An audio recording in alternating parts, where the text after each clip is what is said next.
I want to say that I don't support children being locked out of school. At all, I don't. And there is nobody in their sober mind would ever support that. But I have a question. Have we followed exactly what was wrong with that story? We are living in a country where we are so quick to judge the teachers and the administration without hearing their side of the story. Can I tell you something? When children are closing school, they are given a newsletter. That newsletter indicates all what is needed as they go back to school. Don't forget, these kids have been at home for 2 months. And I am sure there was a newsletter, either soft copy or hard copy. Most of the times it's in 2 formats. So you as a parent, you have been having this format, the requirement for your daughter to go back to school, of your son to go back to school. And maybe you did nothing about it. Now there are 2 things you can do when you realize that you cannot meet the requirement of the school for your child.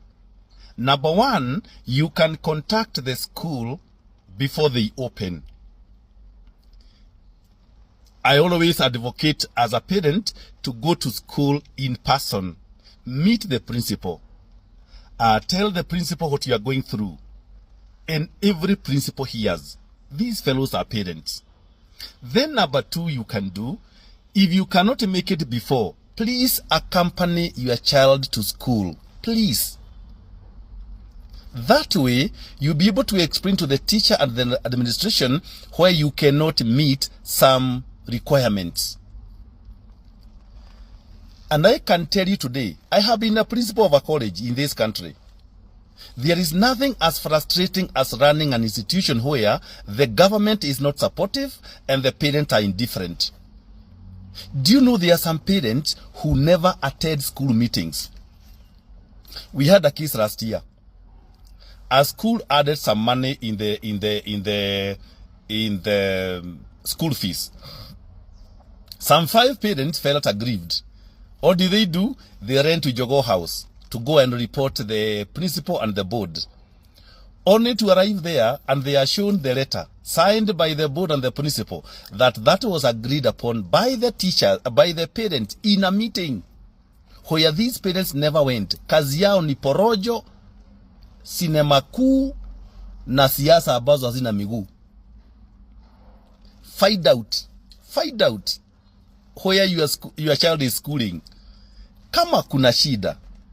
Are you one of those parents who never attend school meetings? Kazi yako ni kelele, matusi na kila kitu.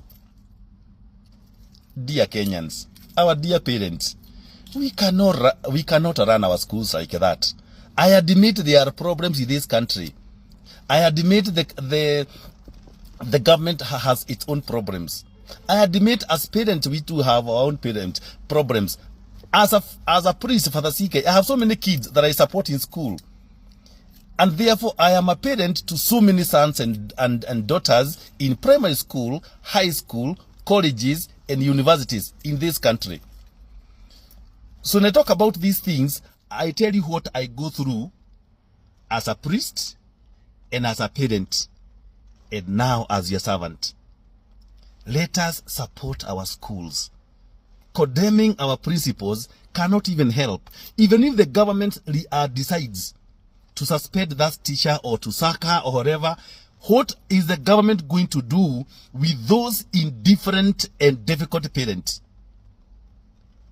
How do we transfer a principal and then we have not transferred the parents who have made running of the school difficult? The other day I met a principal.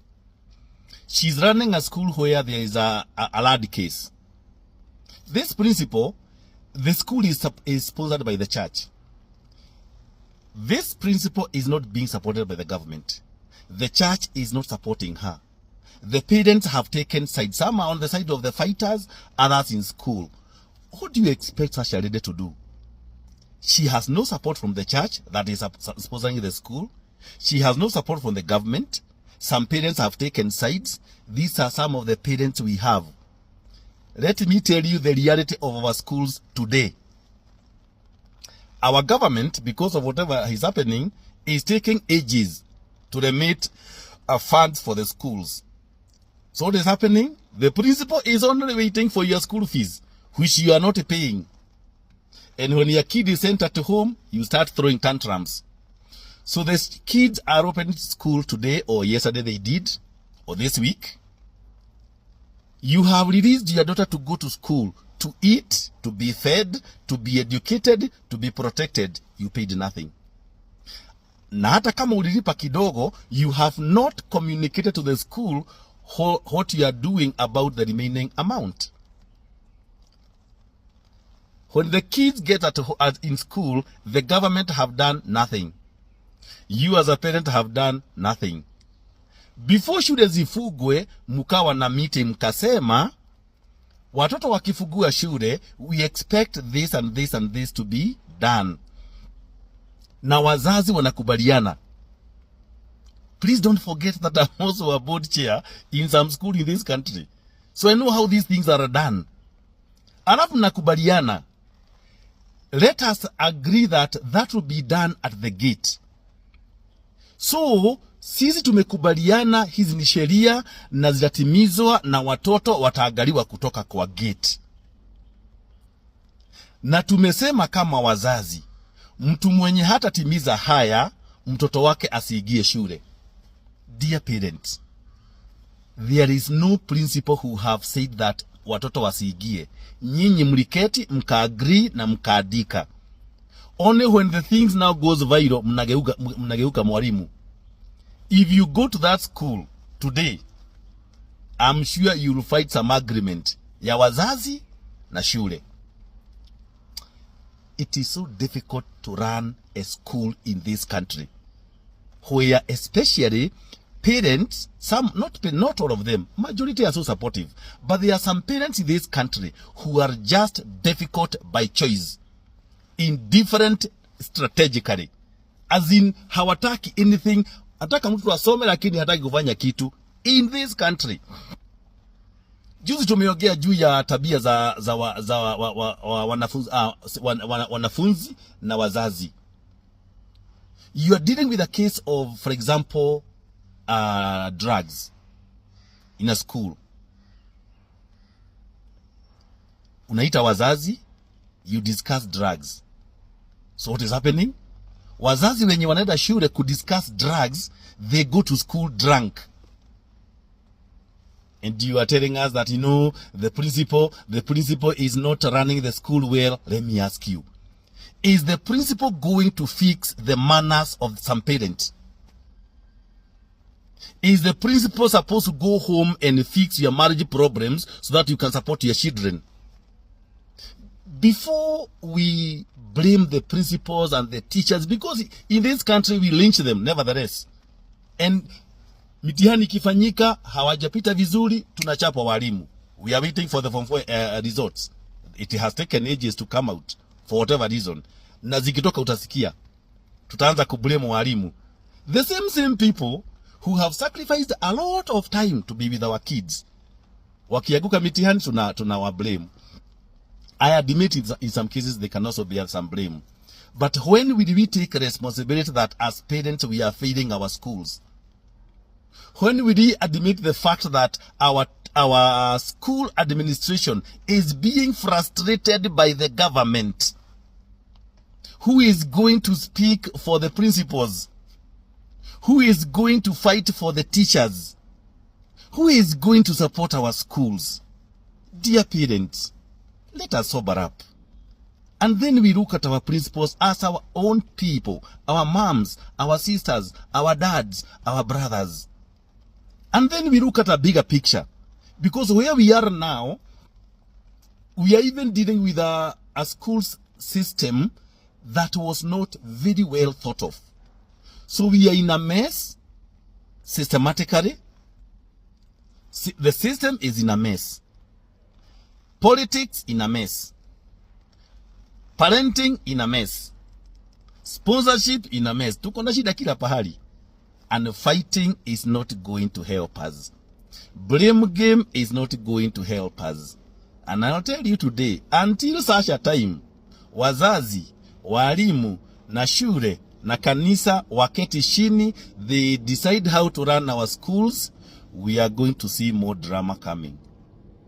And I hope and pray that in my time, and in your time, we'll sit down together without blaming anybody. Remember, fahari wawili wakipigana, nyasi huumia.